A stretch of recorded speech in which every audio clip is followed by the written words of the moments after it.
Kasi yung healthy version.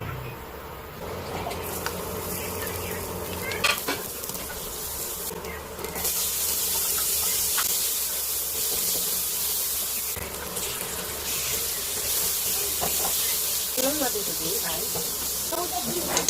patis.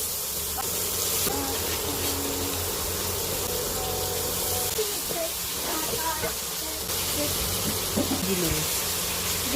Kaya magluto ng Vegetable.